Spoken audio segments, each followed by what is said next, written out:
Hello दोस्तों, मेरा नाम है रोहन और आज हम देखेंगे कि वायर्ड कम्युनिकेशन क्या होता है और वायर्ड कम्युनिकेशन में क्या क्या यूज होता है। ठीक है, तो हम वायर्ड कम्युनिकेशन के बारे में डिटेल में आज पढ़ेंगे। तो वायर्ड कम्युनिकेशन मीन्स कि केबल का यूज करके, ठीक है, केबल को एक मीडियम बना के उसका यूज करके हम डेटा ट्रांसफर कर रहे हैं एक जगह से दूसरी जगह पे, तो उसको हम बोलेंगे वायर्ड कम्युनिकेशन। एक वायर का यूज करके हम डेटा को ट्रांसफर कर रहे हैं। ठीक है, तो केबल का यूज करके हम डेटा को ट्रांसफर कर रहे हैं, उसको हम बोलेंगे वायर्ड कम्युनिकेशन।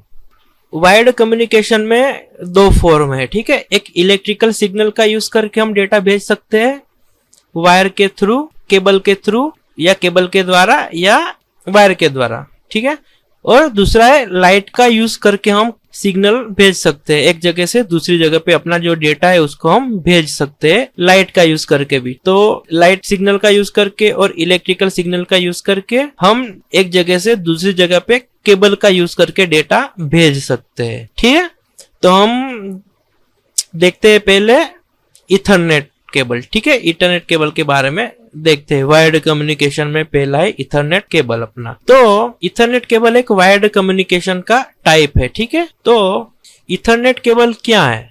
ठीक है, तो इथरनेट केबल बहुत कॉमनली यूज्ड होने वाला केबल है। ठीक है, तो आपको हर ऑफिस में देखने को मिलेगा जहां पे नेटवर्क होगा। अगर आपके घर में वाईफाई लगा है, ठीक है, तो आपके घर में भी ये इथरनेट केबल देखने को मिल ही जाएगा। डेटा सेंटर्स जो बड़े बड़े होते हैं, डेटा सेंटर्स जहां पे अपने वेबसाइट्स का डेटा स्टोर होता है, जैसे कि यूट्यूब है, यूट्यूब का सर्वर होगा। ठीक है, तो यूट्यूब के सर्वर एक डेटा सेंटर में होंगे। तो जो बड़ी बड़ी वेबसाइट्स है या फिर एप्लीकेशन है, उनका एक डेटा स्टोर होता है एक जगह पे, तो उनको आप बोल सकते हैं डेटा सेंटर एक जगह पे। ठीक है, तो वहां पे भी आपको ये देखने को मिल जाएंगे इथरनेट केबल्स। इथरनेट केबल्स ऐसे होते हैं। ठीक है, इस तरीके के इथरनेट केबल्स वो होते हैं, ये ट्विस्टेड इथरनेट केबल। ठीक है, इसको हम ट्विस्टेड पेयर केबल भी बोलते हैं। क्यों? क्योंकि जो केबल होते हैं वो एक दूसरे के साथ ट्विस्ट करे होते हैं, ट्विस्ट करे हुए होते हैं। ठीक है, तो इसलिए हम उसको बोलते हैं ट्विस्टेड पेयर केबल। तो इसका फिजिकल स्ट्रक्चर कैसा है? ठीक है, तो इसका फिजिकल स्ट्रक्चर कैसा है?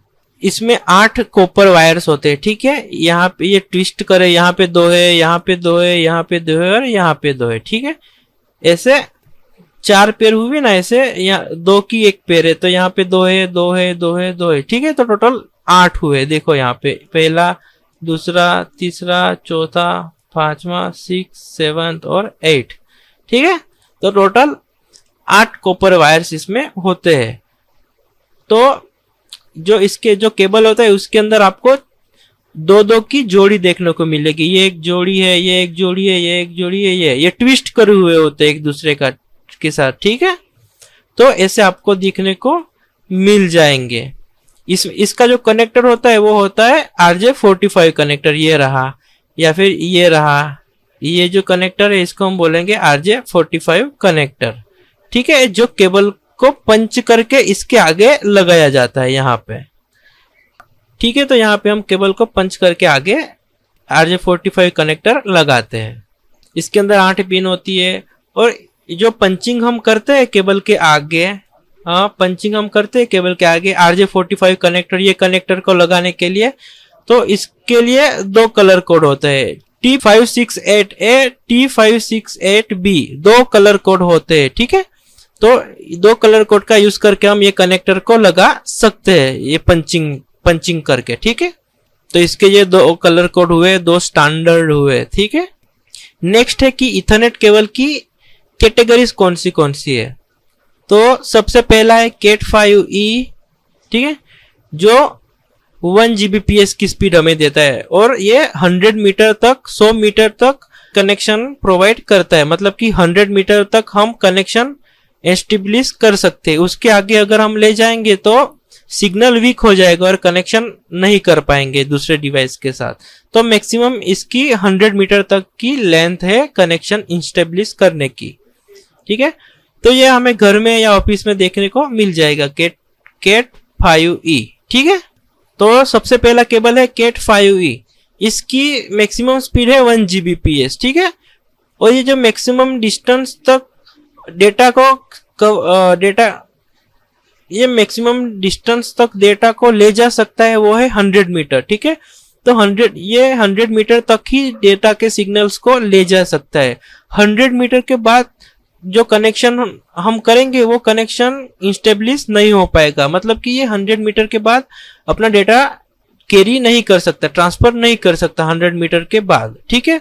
ये हमें घर में और ऑफिस में नॉर्मली देखने को मिल जाएगा। नेक्स्ट है कैट 6, इसकी जो स्पीड होती है वो 1 Gbps से 10 Gbps होती है, ठीक है। और ये जो डिस्टेंस कवर करता है वो 55 मीटर से 100 मीटर तक ये डेटा ट्रांसफर कर सकता है, इतनी लेंथ तक। उसके बाद ये डेटा ट्रांसफर नहीं कर सकता। ये नॉर्मली अपने ऑफिस में आपको देखने को मिल जाएगा। और ये जो कैट 6a है इसकी स्पीड है 10 Gbps, ठीक है। तो इसका मैक्सिमम डिस्टेंस है 100 मीटर, जो दूसरे केबल की तरह ही है।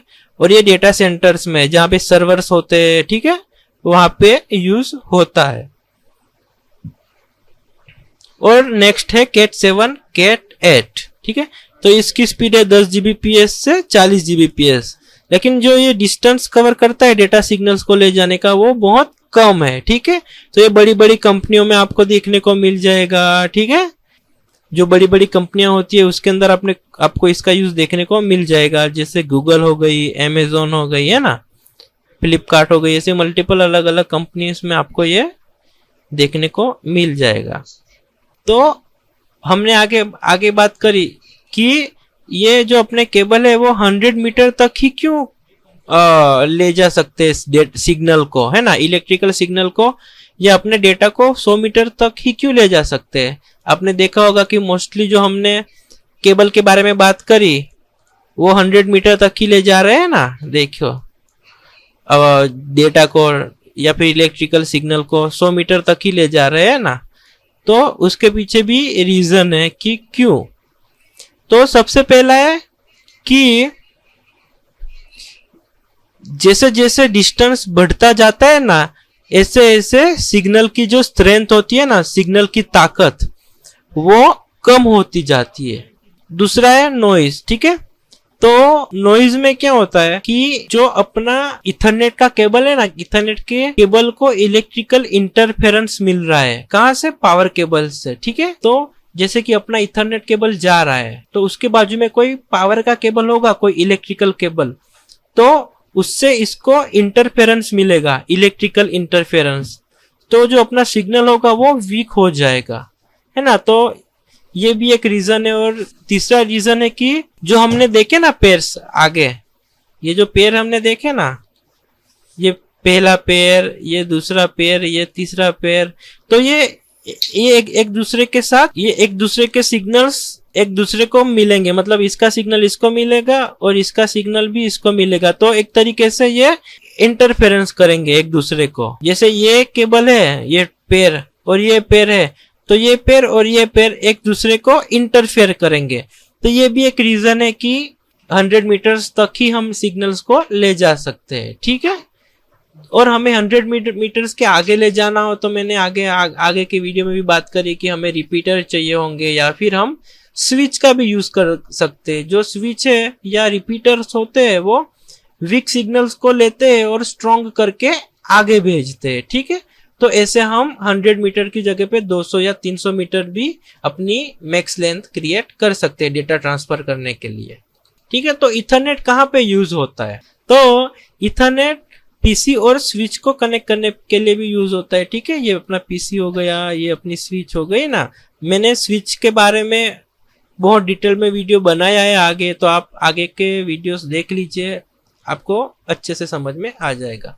ऐसी होती है स्विच, ठीक है, ऐसी स्विच होती है। तो ये स्विच और ये अपना पीसी हो गया, तो उसका कनेक्शन के लिए भी हम, ठीक है, इथरनेट केबल का यूज करते हैं इंटरनेट के लिए या फिर अपने लोकल नेटवर्क बनाने के लिए।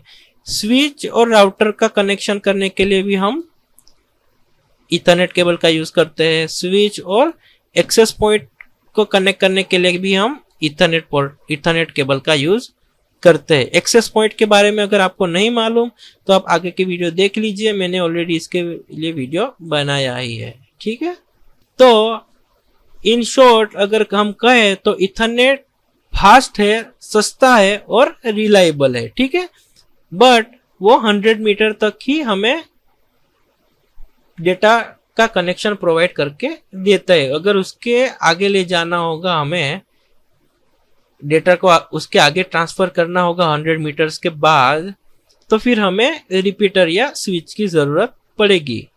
तो आज के वीडियो में इतना ही। नेक्स्ट हम वायर्ड कम्युनिकेशन के दूसरे टाइप के बारे में हम देखेंगे।